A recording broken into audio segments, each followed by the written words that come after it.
Hvad sker der for den der reklame der i på P3, den der? Ja, party i provinsen.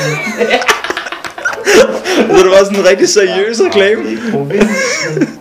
Ja, for noget. Den er fed, det er, hvad der var sådan et program om udkants Danmark, og at de unge flytter til hovedstadsområdet. Okay.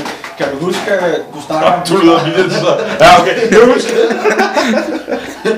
Kan du huske, du snakker om, at vi skal bygge hus, ikke? Ja. Du har godt set Heineken-reklamen, ikke? Ja, lige ved det. Ja, så er det, skal du lave. Tænk lige præcis, fordi Camilla må gerne sådan skab, så siger fint, og så skal jeg sådan skab det. Ja, præcis. Walk-in fridge. Ja, det var fantastisk, de der står bare græder.